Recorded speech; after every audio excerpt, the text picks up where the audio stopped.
for the people that struggle with understanding fast Chinese, Especially native speakers. especially native speakers, this is the video for you.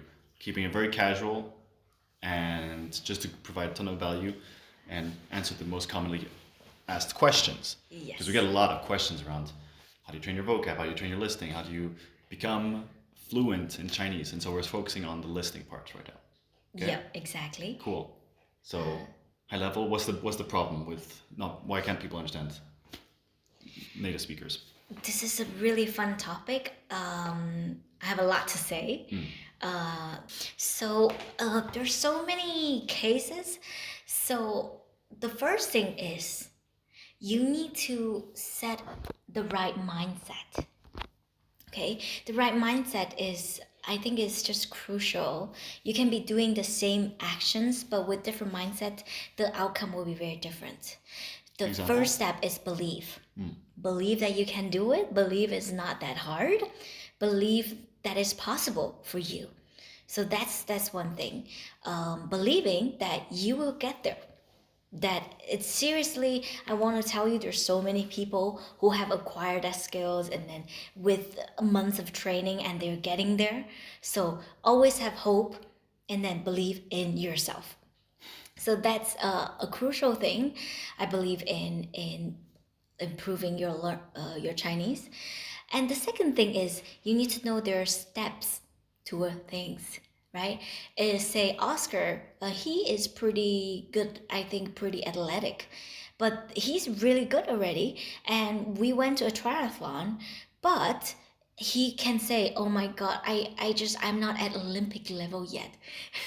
It's kind of similar to people say, I don't understand natives yet, because you're not there. There's steps, Oscar needs to commit to training more and then dedicate more time, like effectively train, to get yourself in that level. It doesn't mean that Oscar is a loser. It's not. He's really good already. So that applies to you as well. That you need to realize that you have a decent amount of Chinese or you can understand a certain level. It doesn't mean that you're a loser, that you don't understand native speakers. Because there are steps.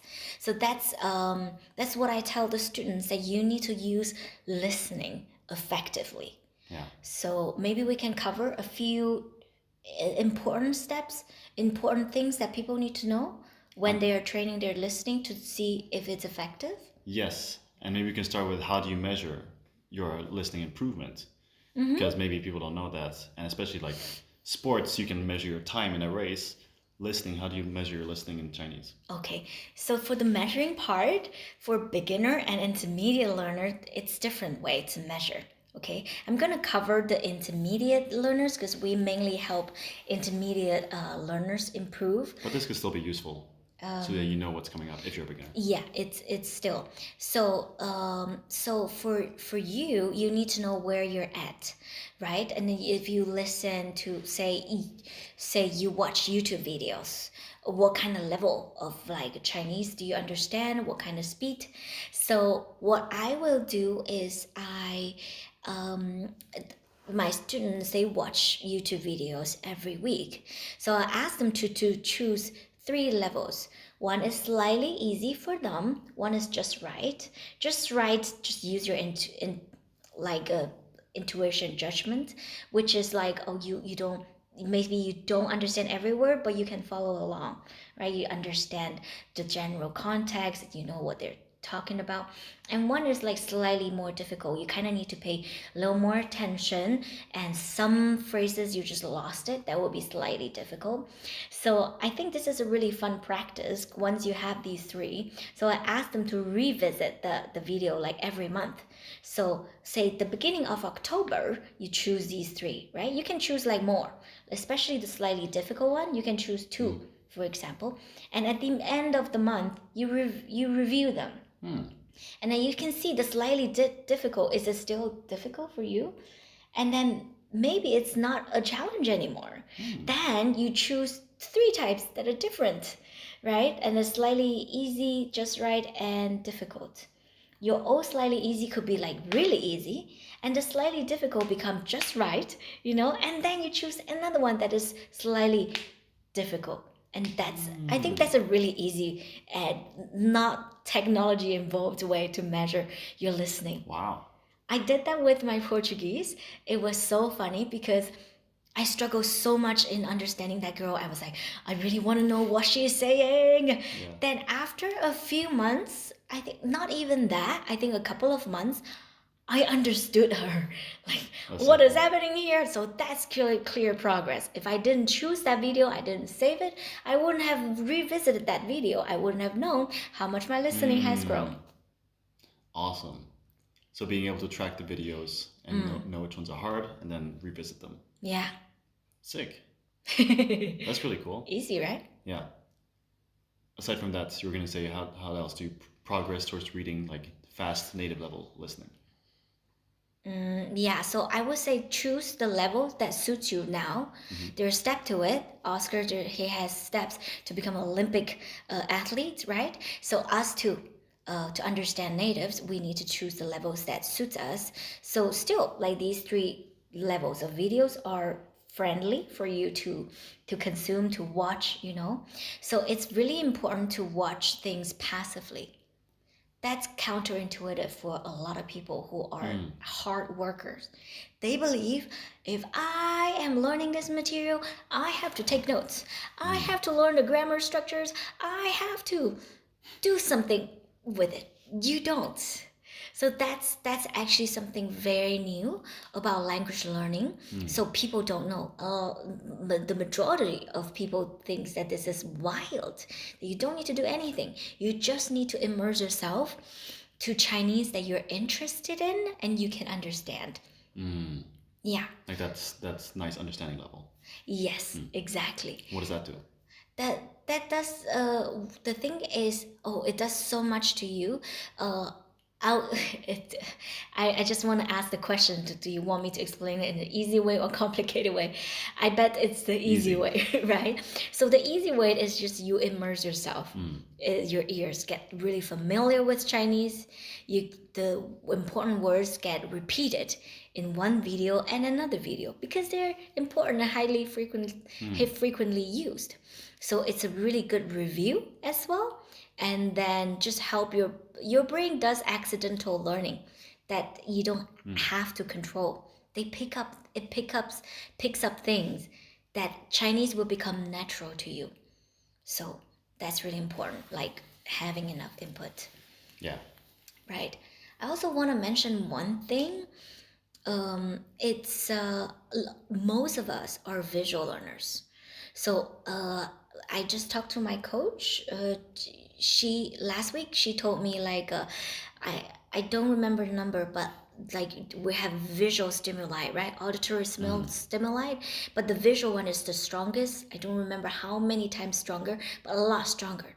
So by default, we are all visual learners. Okay, so which means that when you watch something, a video, then you might be drawn to the subtitles or you might be drawn to like recognizing the characters rather than really detecting which word it is with your ear. That's the tricky part with Chinese. The phonetic system and the written system are completely separate. You cannot see a character and know how it's pronounced. You've got to study it. Well, this word is pronounced as shi, for example, right? So that's really important for if you are visual or extremely visual, it's very important for you to train to watch something without subtitles. Then you actually know, am I relying on the subtitles or not? Or this is something really good because when you remove the subtitles, you don't understand anything, which means this is not a good level for you. You are basically reading the subtitles rather than listening to the Chinese. Like Oscar, if you didn't understand at all Arabic, right? But you can follow a movie with the subtitles. That's kind of similar to that. He's not really learning Arabic. He's just reading the subtitles. So we need to distinguish that. Because you're remembering the story, not the language. Yeah. Yeah, Cool. or just reading the subtitles. Yeah. Cool. So very important when training your listening, know where you're at and what you can understand without subtitles.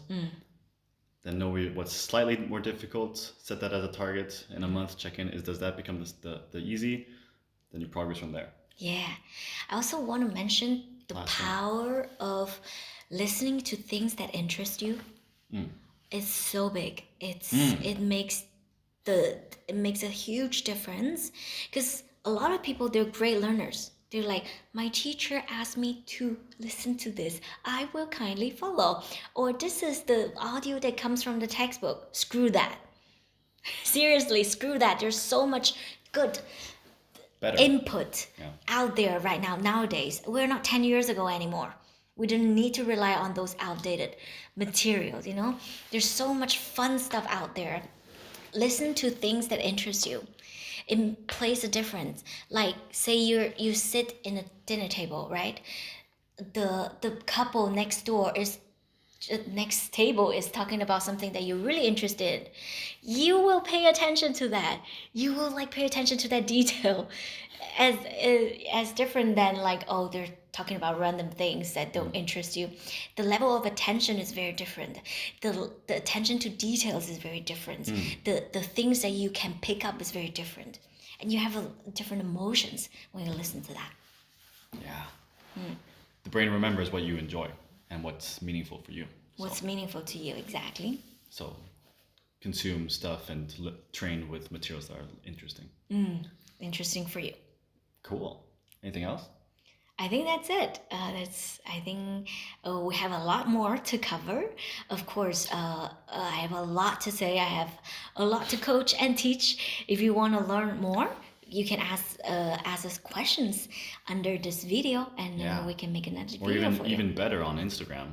We actually reply on Instagram. So. Yeah. Check out our Instagram, Xiaogua Chinese. You'll get a ton of value there too. Awesome. Bye-bye.